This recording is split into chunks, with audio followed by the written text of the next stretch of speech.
ఆది కాండము 41వ అధ్యాయము 7వ వచనాన్ని మనం చదువుకున్నాం. తెల్లవారినప్పుడు అతని మనస్సు కలవరపడెను. అందరి నాతో చెప్పండి. తెల్లవారినప్పుడు అతని మనస్సు కలవరపడెను. అందరూ చూడండి. ఐగుప్తు దేశాన్ని ఏలుబడి చేస్తున్న ఫరో, అతనికి ధనానికి కొదువు లేదు, బంగారానికి కొదువు లేదు, వెండికి కొదువు లేదు, పేరుకు కొదువు లేదు, అధికారానికి కొదువు లేదు. దేనికి కొదువ కొరత లేకపోయినా అతడట కలవరంతో ఉన్నాడట. దేనితో ఉన్నాడట? అందరూ చెప్పాలి. కలవరంతో ఉన్నాడట. అతనికి అన్నీ ఉన్న ఒకలాంటి భయం, ఒకలాంటి కలవరం, ఒకలాంటి ఆందోళన అతను ఉండిపోయింది. అయితే బైబిల్ సెలవిస్తూ ఉంది. యోహాను సువార్త 14వ అధ్యాయం 1వ వచనంలో మనం చదువుకుంటే బైబిల్ సెలవిస్తూ ఉంది, మీ హృదయమును, బైబిల్లో మనం చదువుతాం, మీ హృదయములను కలవరపడనీయకుడి, దేవుని యందు విశ్వాసం ఉంచుచున్నారు, నా యందును విశ్వాసం ఉంచుడి. స్తోత్రం చెప్పండి. కలవరాలు పోగొట్టే దేవుడు అంటున్నాడు. ఇదిగో రాసులు అన్ని ఉండి కలవరపడతా ఉన్నారు.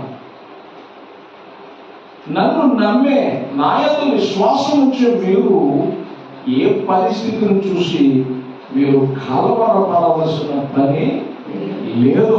స్తోత్రం చెప్పండి. ఎంత మంచి దేవుడు. ఎందుకీ రాజుగారు దేన్ని బట్టి కలవరపడుతున్నాడు అని అంటే, ఒక కళ 2 సార్లు ఒకే రకంగా వచ్చింది, ఒకే అర్థాన్ని పోలి. అక్కడున్న విద్వాంసులందరినీ పిలిచి, శకునగాండ్రను, విద్వాంసులను, ఐగుప్తులో మంత్రాలు కలిగిన వీళ్ళందరినీ పిలిచి, ఇదిగో నాకు ఈ కళ వచ్చింది, కళ భావం చెప్పాలని వాళ్ళందరినీ పిలిచి చెప్తే, వాళ్ళు కళను తెలుసుకున్నారు కానీ కళ భావాన్ని ఎవరు చెప్పలేకపోతున్నారు. కళను బట్టి రాజు గారికి కలవరం వచ్చేసారు. అప్పుడు ఎవరు చెబుతారని రాజ్యంలో, మరో రాజ్యంలో ఒకలాంటి కళత వచ్చేసారు. అప్పుడు రాజుగారి పానదాయకుల అధిపతి, అంటే ద్రాక్షారసాన్ని అందించే ఒక వ్యక్తి, రాజా నా తప్పు మన్నించండి, ఇదిగో నన్ను భక్షకారుల అధిపతిని మీరు జైల్లో వేసినప్పుడు మాకు కళ వచ్చింది, నాకు కళ, అతను కళ. ఆ కళ భావం తెలియక మేము విచారంతో ఉన్నప్పుడు హెబ్రీయుడు ఒక పడుచువాడు ఉన్నాడు. ఈ దేశానికి బానిసలు వచ్చినటువంటి వాడి శాస్త్రాల్లో ఉన్నాడు. అక్కడ ఉన్నాయి కదా. ఆ కళ అతనికి చెప్పినప్పుడు కళ భావాన్ని చెప్పాడు. అతను ఏ భావంతో చెప్పాడో ఆ భావం ప్రకారంగానే వచ్చాడు. కనుక అతన్ని తీసుకొస్తే పని జరిగిందయ్యా అని చెప్పాడు. వెంటనే యోసేపు శాస్త్రాల్లో ఉన్నాడు.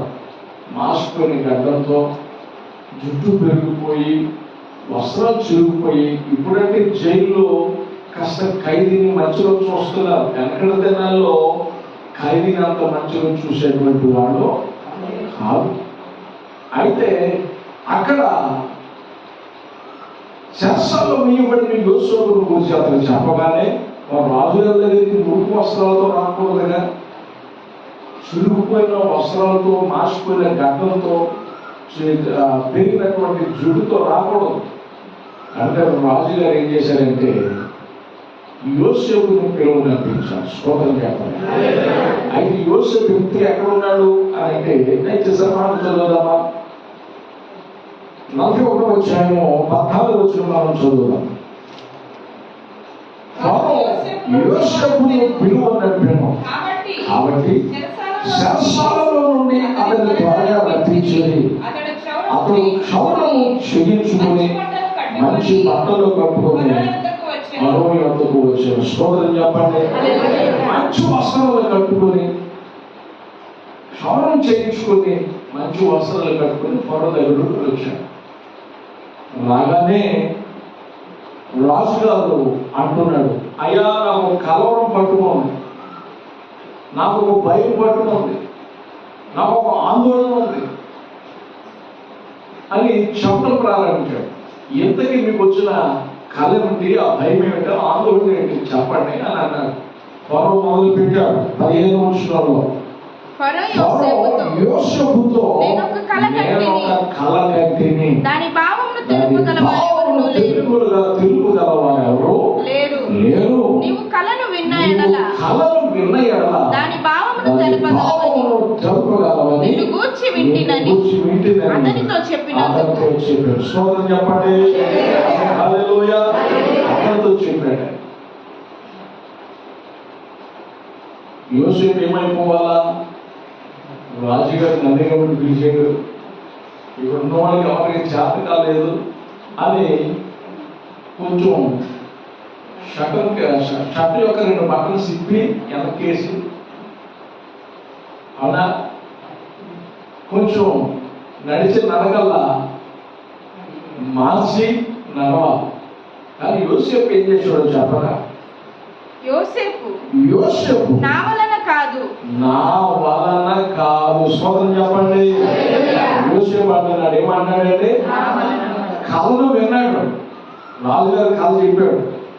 కళను విన్న తర్వాత యోసేపు ఏమంటున్నాడు, నా వల్ల ఏమి కాదు, రే నేను చెరసాల నుంచి తీసుకురావడం వేస్ట్ అయిపోయింది, నీకు క్షౌరం చేయించడం వేస్ట్ అయిపోయింది, నీకు మంచి వస్త్రాలు ఇవ్వడం వేస్ట్ అయిపోయింది, నా ముందుకు తీసుకురావడం వేస్ట్ అయిపోయింది అలా. కానీ యోసేపు చెప్తున్నాడు, నువ్వు చెప్పిన కళ నేను విన్నాను, వాస్తవమే, కానీ కళ దాని భావం దేవుడు చెబుతాడు. స్తోత్రం చెప్పండి. ఎవరు చెబుతారు? దేవుడు చెబుతాడండి. నా వల్ల ఏమీ కాదు, కానీ నమ్మిన దేవుడు ఉన్నాడు. ఫరోకి యోసేపు దేవుని గురించి పరిచయం చేస్తాడు. ఎవరి గురించి పరిచయం చేస్తాడు? అన్నది చెప్ప. దేవుడిని మనం చూపిస్తే, దేవుడిని మనం హెచ్చిస్తే, దేవుడిని మనం ఘనపరిస్తే ఆయన మనం ఘనపరుస్తాడు, ఆయన మనం హెచ్చిస్తాడు, ఆయన మనం ప్రజలకు చూపిస్తాడు. స్తోత్రం చెప్పండి. కాబట్టి దేవుణ్ణి మనం చూపించాలి. ఫరోకు దేశంలో అన్ని విషయాలు తెలుసు, రాజ్యంలో అన్ని పరిస్థితులు తెలుసు, కానీ దేవుని గురించి తెలియదు. ఎవరి గురించి తెలియదండి? అవుతున్నాడు. యోసేపు మామూలుగా లేడు, దేవుని గురించి పరిచయం చేశాడు. అతను ఆరాధించే దేవుడు ఎవరు, అతను ప్రేమించే దేవుడు ఎవరు, అతను సేవించే దేవుడు ఎవరున్నాడో ఫరోకి పరిచయం చేశాడు. మనము కూడా కొత్త వారికి పరిచయం చేయాలి. స్తోత్రం చెప్పండి.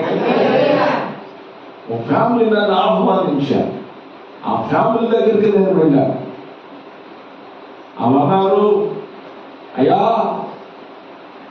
ఆ ఇంటికి ఈ ఇంటికి ఏదైనా దైవజనుడు వస్తే నేను కూడా పిలిచి ప్రార్థన చేయించుకుంటాను, అన్ని దేవుళ్ళు ఒక దేవుడు అని నేను అనుకుంటాను, నాకు యేసు ప్రభువు గురించి తెలియదు, వాళ్ళు చేయించుకుంటున్నారు కాబట్టి నేను చేయించుకుంటున్నాను. కానీ ఎందుకు ప్రత్యేకంగా పిలవాలనిపించింది, పిలిపించాను అని నన్ను ప్రశ్నించింది. వెళ్ళి కూర్చొని ఆ సమస్యలు విని ఆమె కొరకు నెత్తిన చేయబడి ప్రార్థన చేసినప్పుడు ఆమెకు దేవుడు ఒక కార్యం జరిగించాడు. స్తోత్రం. ఆమెలో భారమంతా తొలగిపోయిందట. ఏంటో తేలికైపోయింది మనిషి. తేలికైపోవడం అంది ఏదో విశేషం ఉంది ఈ శైలిలో. అని గ్రహించింది, అని అడిగింది. కూర్చోబెట్టి వివరంగా దేవుని వాక్యాన్ని ప్రకటించారు. స్తోత్రం చెప్పండి. నూతన నిబంధన దేవుని వాక్యాన్ని ఇచ్చారు. బైబిల్ గ్రంథాన్ని చదవడం ప్రారంభించింది. హృదయాన్ని దేవుడు తెరిచాడు. హృదయాన్ని దేవుడు తెరిచినట్లుగా ఆమె హృదయాన్ని దేవుడు తెరిచాడు. ఆమె ప్రభువుని అంగీకరించింది. ఆమె రక్షించబడటమే కాక తన ఇంట్లో ఉన్న వాళ్ళందరికీ మాదిరి ఉండే వాళ్ళందరూ కూడా రక్షించబడ్డారు. స్తోత్రం చెప్పాలి. యేసు ప్రభువు చెప్పకపోతే వాళ్ళకి ఏం తెలుస్తుందండి? ఫరోకి యోసేపు చెప్పాడు కాబట్టి దేవుని గొప్పతనం తెలుసుకున్నాడు. స్తోత్రం చెప్పాడు. దేవుని గొప్పతనం తెలుసుకున్నాడు. అట్లాగే మనము కూడా ఇతరులకు సువార్త ప్రకటించాం. తెలియని ప్రజలు ఎంతో మంది ఉన్నారు. అనుమానంతో ఉండే ప్రజలు ఎంతో మంది ఉన్నారు. అభిమానంతో ఉండే ప్రజలు ఎంతో మంది ఉన్నారు. దేవుడు ఒక దేవుడని ఆ గుడ్డి నమ్మకంతో పోయే వ్యక్తులు కొంతమంది ఉన్నారు. కానీ యేసు ఎవరు, ఏమై ఉన్నాడు, ఈ లోకానికి ఎందుకు వచ్చాడో ఆ విషయాన్ని లోకానికి మనం జాగ్రత్తగా చెప్పాలి. దేవుని మహిమపరచాలి. స్తోత్రం చెప్పాలి.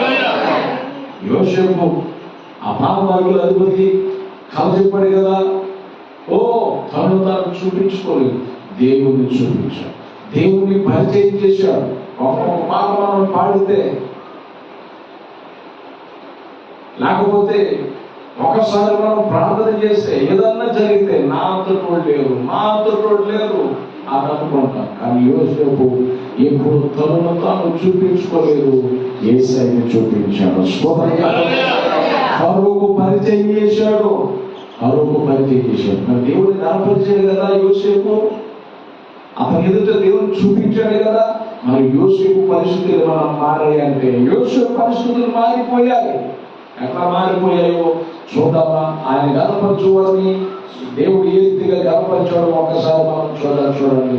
ఇదే 41వ అధ్యాయం, 41వ అధ్యాయం, ఆదికాండం 41వ అధ్యాయం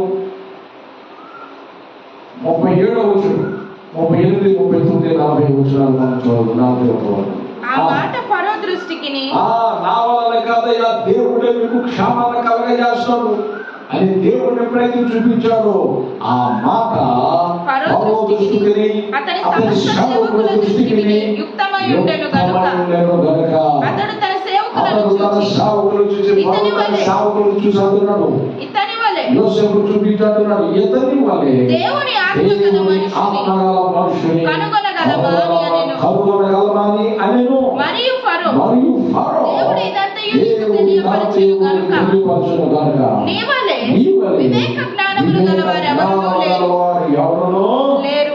స్తోత్రం చెప్పండి. హల్లెలూయా. ఎంత మంచి మాట. దేవుని కనపరిచి దేవుడు కనపరుస్తాడు.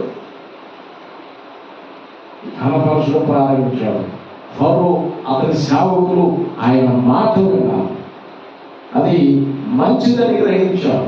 ఇతడు దేవునితో నింపబడ్డాడని, దేవుని ఆత్మచేత నింపబడిన వాడని జ్ఞాన వివేకం కలిగిన వ్యక్తిని గ్రహించేం చేశాడు అంటే 40వ వచనంలో నీవు నా ఇంటికి అధికారివై ఉండవలెను. ఫరో అంటున్నాడు, నీవు ఏమై ఉండాలి? నా ఇంటికి అధికారివై ఉండాలి. స్తోత్రం చెప్పండి. కాబట్టి కుర్రోడు బానిస వచ్చినోడు ఫరో ఏమన్నాడు? నీవు నా ఇంటికి. స్తోత్రం చెప్పండి. అంటే రాజుగారికి అధికారం ఉంది, బలం ఉంది, బలగం ఉంది. రాజుగారికి ధనం ఉంది, రాజుగారికి అన్ని అమలు ఉన్నాయి. కానీ దేశాన్ని నడిపించే నైపుణ్యత అతనిలో లేదు. కుటుంబాన్ని చక్కపరిచే సమస్యలను చక్కపరిచే జ్ఞానం అతనిలో లేదు. అందుకని జ్ఞాన వివేకం కలిగినటువంటి యోసేపుగా పరుస్తున్నాడు. స్తోత్రం చెప్పాలి. దేవుడు ఘనపరిచాడు, దేవుడు హెచ్చించాడు.